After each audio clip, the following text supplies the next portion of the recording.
everyone. This is a Leadership with Heart podcast, and this is Heather Younger, your host. Employee experience is powered by emotions. Managers and or leaders within organizations get to choose which emotions they unleash from within the people they lead. Leaders, meaning supervisors or above in an organization, drive much of the positive or negative emotions by their actions or inactions, their words, or what they fail to say. When a manager chooses their words and their actions carefully, they exhibit great emotional intelligence. These managers are often thought of as leaders who care, or as I like to call them, leaders with heart. This special brand of leader drives engagement and loyalty simply by being themselves. Are these leaders perfect? Absolutely not. It is in their awareness and sharing of some of their imperfections that we realize their brilliance.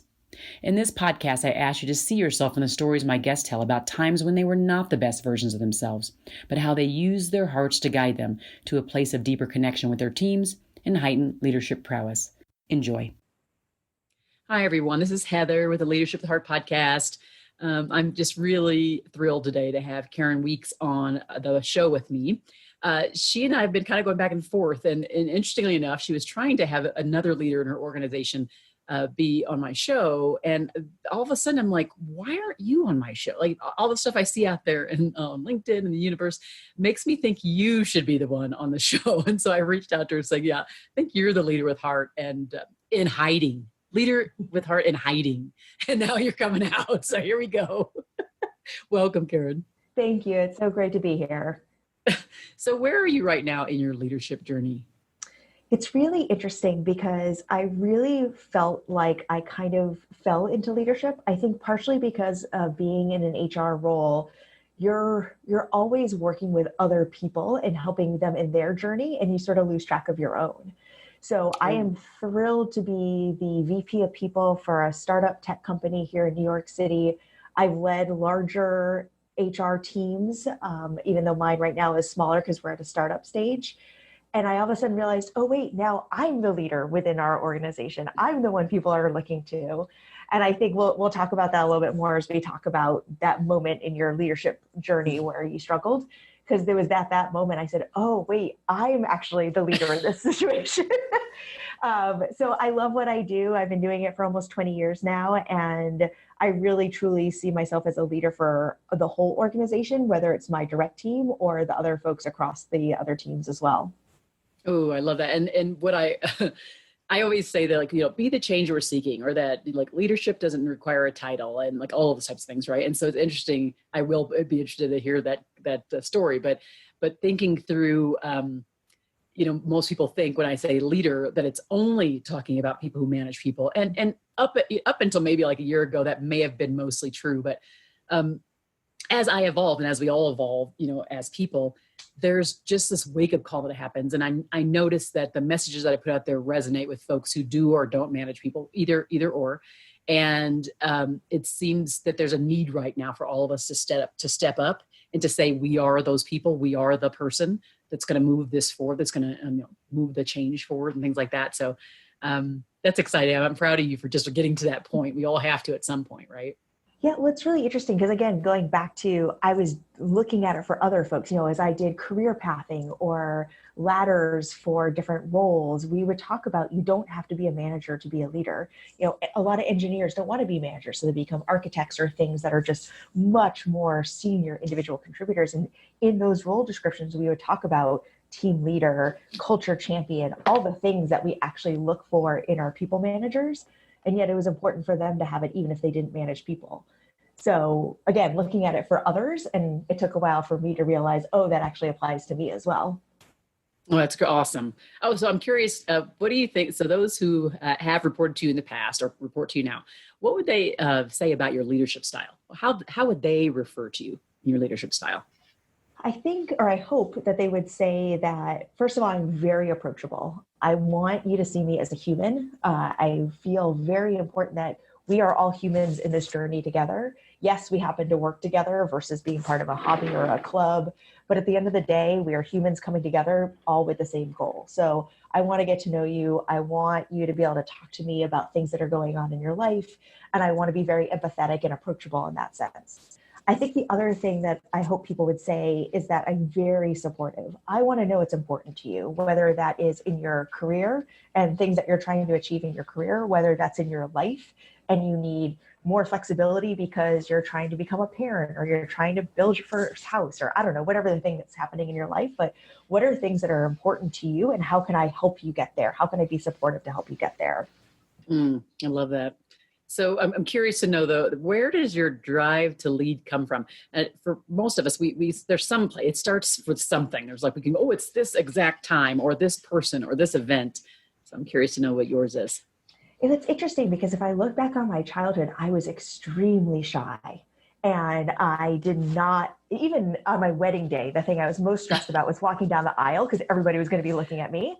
And so in general, I did not want that spotlight. But what I did realize was that looking, especially doing some self-reflection and looking back on it, I was always trying to bring people together. And I wanted people to have a shared experience or a shared journey and for them to enjoy it. And I think that's a lot of what leadership actually is bringing people together, supporting them, helping them achieve their goals. And you may do it more flashy because you're more extroverted and you want the spotlight and all of that, or you may do it a little more sort of manipulating things on the side and getting people there through influence. And so when I look back on it, being a stage manager back in school, and that's what I studied in college, rallying friends together to put on a show or whatever thing I was doing, that was actually demonstrating leadership, not being class president or anything like that. Interesting. Okay.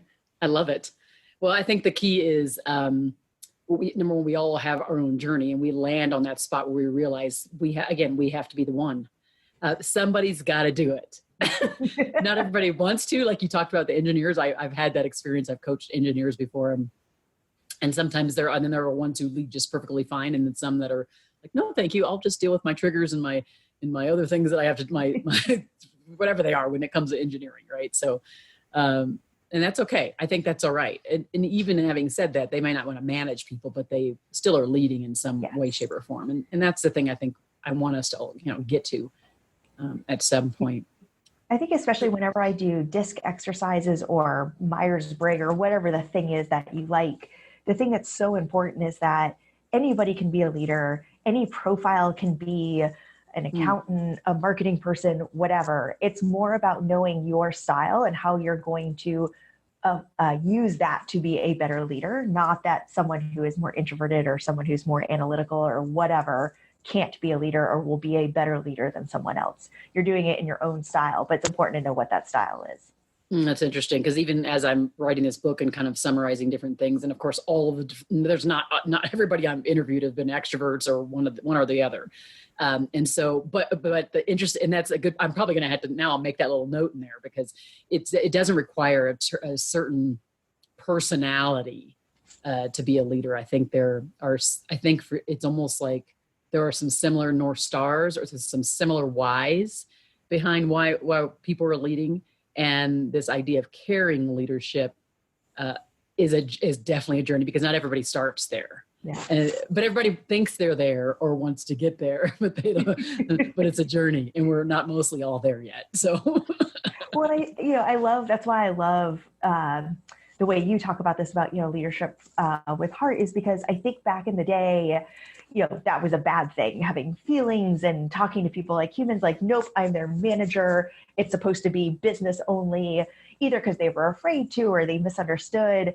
Actually being human and showing that side of you is what will make you a better leader. Vulnerability, approachability, empathy, being willing to try something and fail and try again. Those are what's making good leaders these days. And that's all based on who you are as a person and how you, think about other human beings.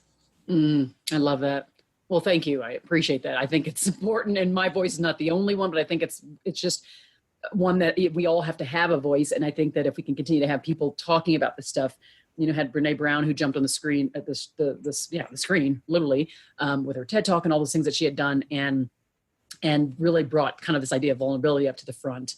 Although obviously we had been there and we've kind of been that space, but lately it's really been big. And so I think it's critical. And the idea of, admitting your mistakes and all of that, that's a big part of leadership and vulnerability is that. And so, yeah, I appreciate that. And I think that it's definitely valid. Okay. So I'm curious, Has there ever been a time, and if there is, because I'm pretty sure for every one of us there is, if someone told me no, I'd be like, hey, I'm not sure you should be on the show. You're not able to admit your mistakes. That's not very good. But has there ever been a time when you were not the best version of you? Maybe you don't, at that point, you were not a leader with heart. You didn't consider yourself to be maybe highly emotionally intelligent, or you just didn't call on all the components of emotional intelligence really well. I'm curious. And then, tell us the story and then tell us how you came out of it. Yeah, absolutely. So there are two examples that I think of. One is I was the HR business partner for a client services organization, and we had someone who was stepping into a manager role in an interim basis. I can't remember exactly, someone was on leave, or I forget what the reason, but it was just going to be for a finite time. And I sat there going, oh, well, I don't want to feel like she's being given something and then having something taken away. We're not going to include her in trainings or other things that managers get to do. And I was thinking it more of a protection because, like I said, you give something and then it feels like you're being taken away. And I was already worried about that. So I overcorrected and didn't include her on those things. And then I got the feedback that she felt left out, and how am I going to be set up for success even in this interim stage if I'm not involved in that stuff? And then how do I also have the credibility with my team if they see all these other managers go into this, training or whatever, and I'm not going? And so it was really this moment of I was being too analytical about it and almost too protective of her versus having an honest conversation saying, hey, we want you to be involved in these trainings. We're going to, give you insight into things that other people don't normally have. We realize this is just an interim position, but it'll give you the chance to have that exposure while you're in this role. And then when you're not, we'll figure out, how to take that step when we get there.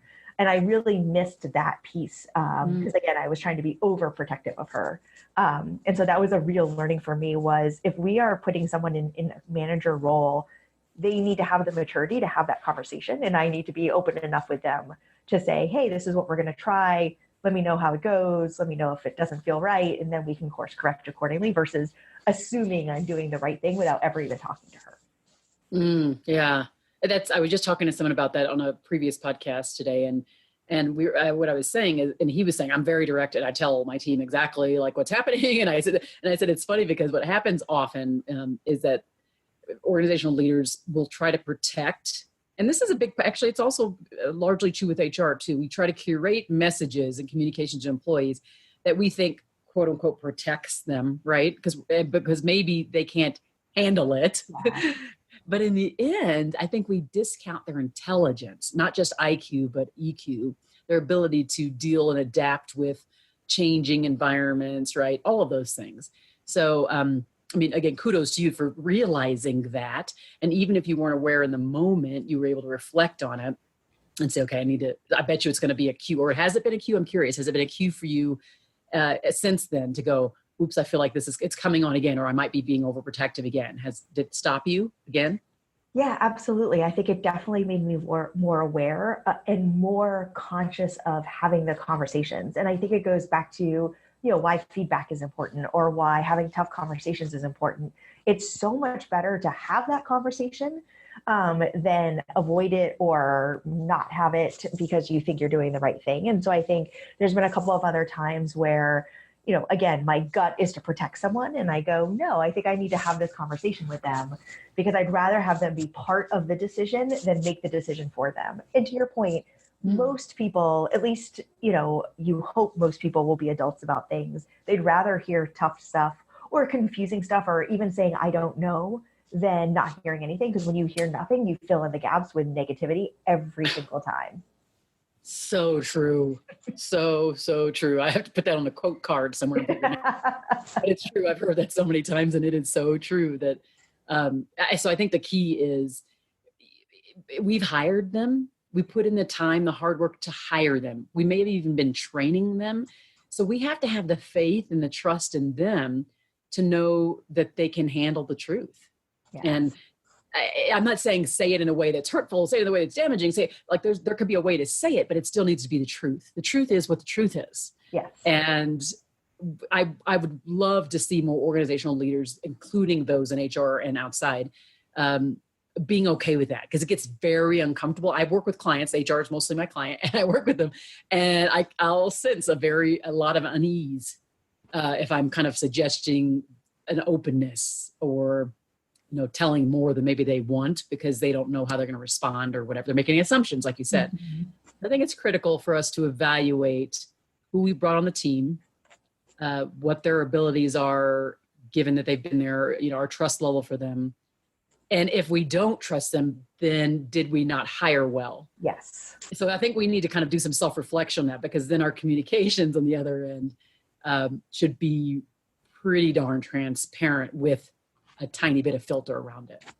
Well, and I think too, if you go back to whether it's company values or your employee promise or whatever you sort of call it, depending on your organization, if you have an organization that has direct communication or open and honest, or, Order Groove, one of Order Groove's values is we're comfortable being uncomfortable.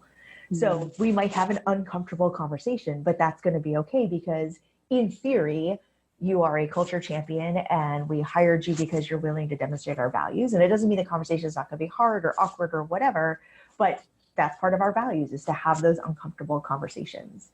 And to your point, if someone isn't able to do that, then assuming we've done as best we can, then that's a reflection of, is the person the right person for this team today?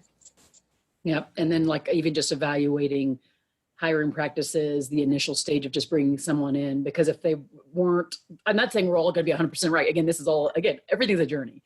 So we're not going to be 100% spot on with any hire. But we have to evaluate not just ourselves individually, but organizationally, what are our practices for making sure there's value alignment in the hiring process. And so maybe it's not rigorous enough, so that then when we get to the point where we have to tell them or break that news to them, they can take it, because it is along with, like you said, and I love that value. That is awesome. Right? We might as well just say it up front, because being comfortable being comfortable being uncomfortable. I get that a lot in the morning with my workouts, and she's always saying, be comfortable being uncomfortable, be comfortable being uncomfortable. But the idea of just putting it out there, that's a level of direct communication. You're putting out, here's our value, and it's a value that's a tough one. And so are you going to be able to take it? And let me give you an example of what take it means. And you can give them examples of what that could look like in your organization. And then, you can read their body language to say so how would you respond to that? Or would you be okay with being dead in the middle of that kind of interaction? Yeah. And you can see how they respond, right? And that's okay, well, maybe I don't think they're the right fit, because we're at a place where we have constructive conflict. We have managed chaos, or whatever that is, right? Yeah. And they need to know and be aware of that. So I love it. Okay, so for those who are listening, who either could be at a crossroads in their leadership journey, or just need a little extra motivation to get them through the week, what might be a couple pearls of wisdom or nuggets that you might leave them with today? Yeah, it's a great question. I think one thing that I wanted to share is be your authentic self. So people know when you're faking it. And another story that came to mind as I was thinking about our conversation today was, there was a situation where we were going through an HR leadership change. And in theory, our job is to coach others. And so when it happened to our team, it was very difficult to work through. And I was trying to be the cheerleader. I was trying to say, it's okay, we're going to get through this. And people were looking at me as no, this is, what up. This is not good. What are we going to do about this? And I had to remove that role I thought I had to play and say, something, you're right. This is upped. We are figuring this out. Let me share what I can share. I can't share everything, but let me share what I can share. We're in this together. We will figure it out. It's going to be okay. And just hearing that change in my voice, knowing that I was acknowledging what was happening, showing that authenticity and that we're in it together really made a difference. And I think we were kind of talking earlier about, being human and showing that vulnerability. I think sometimes managers and leaders, again, always have the best intentions, but they try to protect people and they try to protect themselves. And so I think if you can be your authentic self, that's going to go way further than any book you've read. And look, books are great. We've all read and written great books, but be the person you are, take all that into you and figure out who you are. So I think authenticity is really key. And then the other one is ask for advice, ask for help, brainstorm with other people, my HR peer group is my lifeline, especially right now as we are all going through things we have never gone through before. We meet every Tuesday at lunch and say, what's going on in your world? How can we help? And so don't be afraid to ask for help. And I think those are the two things that I've learned a lot throughout my leadership career that really help define who I am, and I hope help other people as well. Those are two big ones. I think we sometimes will say authenticity is overused, but I really don't think so. I don't think the word can be oversaid. It's like we were talking earlier with this other gentleman. It was about doing the right thing even when it's when it's uncomfortable. And I don't think me saying that 25 times in a row is even too much. I just think there's some just certain things that we should all be living by. And I think that one is one, which is authenticity. I think the other thing is, like you talked about, I think there's a level of when you're seeking out help, there's a level of self-care involved, because we have to be able to manage our own minds first. And because the direction, what we think about is what we, walk in the direction of. And so the more we start, wondering, going in this direction that's not congruent with our values, not congruent with what we want our direction of, either personally or from the organization perspective, we walk in that way. There's an incongruency there, and it's not going to be good. So I just love all of it. So I really appreciate it. For those who have been listening, I've got some nuggets here myself. If you found it great value listening into my conversation with Karen, please do share it far and wide.